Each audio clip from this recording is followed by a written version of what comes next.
The Girl in the Lewandowski Top, chapter 5, and this is the last chapter. Education. Archie felt very uneasy standing on the hill above his town in silence with Miroslava. Behind them, Betsy and Ali Khan were still playing with the dog. What do you say to a refugee? That question again. It was frightening. But Archie knew, deep down, that what he was feeling was nowhere near as frightening as what Miroslava had been through for weeks, and even not as frightened as she must feel now. On this hill in a country she'd only been in for a few days, with a boy who didn't know what to say to her, speaking in a language that wasn't her own. Archie would be straightforward, like his dad. His dad was always direct, honest, but still remaining kind. Archie would be like that. He would ask about something not to do with war or her dad. The films she watched on her phone, he would ask about them. Then they could talk about football or cartoons. You know those videos you were watching? Archie asked. Yes, Miroslava smiled. Can I ask what they were? Miroslava took out her phone and in silence chose a film and showed Archie.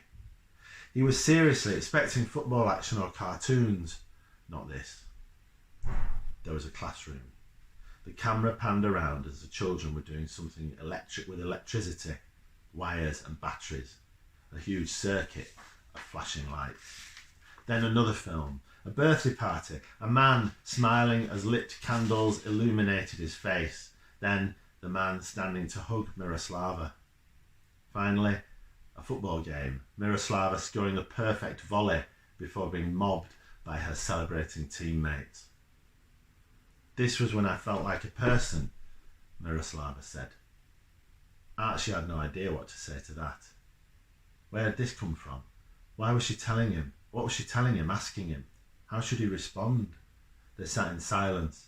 Archie was terrified of saying the wrong thing, but please, she had shown him the films.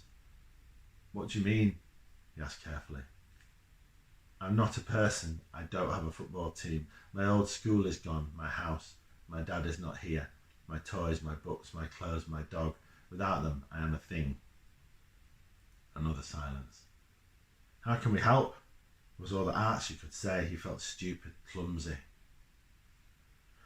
You gave me a book. You play football. You let my brother play with dog. You helped me feel like I'm not a thing for a little time. Archie nodded. He felt good but bad at the same time. Then he remembered what he'd overheard from the parents in the playground. Those stupid things they'd said about refugees, that they didn't need to be in the UK. And how he reckoned that those parents would say the same things to their children. Children at the school in the same class as Miroslava and Ali Khan. Miroslava? Archie asked. Yes? Can we show the class at school your films? Why? I really think they'd like to see them, Archie said. He wanted to say, so that they can see you're a person, not a thing, but he didn't.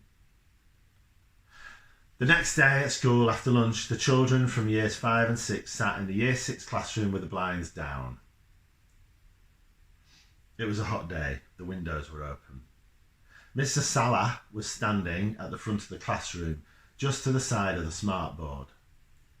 Archie has been very lucky to see some short films that Miroslava has of her home, Mrs. Salah began. He has asked Miroslava if she would share them with us, and she has agreed. I think this is a great chance for us to get to know Miroslava a bit more. As she is learning about us, we can learn about her. Now the films came on, one after the other. Archie watched his classmates, not the films. First the classroom, the science lesson. It's just like ours, a voice said from the back. Mr. Salah studied the screen. It's better than ours. He looked impressed. Then the birthday cake and Miroslava's dad. Children called out what they'd done on their dad's birthdays. Then the third film. The game of football, the volley hitting the back of the net, Miroslava's teammates mobbing her. At that point, a cheer went up in the classroom, like they'd been watching a goal in a live game. Archie saw Miroslava flinch at the loud noise the class had made. Then, after a moment, smile. That's the end of The Girl in the Lewandowski Top. Thank you very much for reading it and for listening to it, and wishing you and your families all the best. Thank you.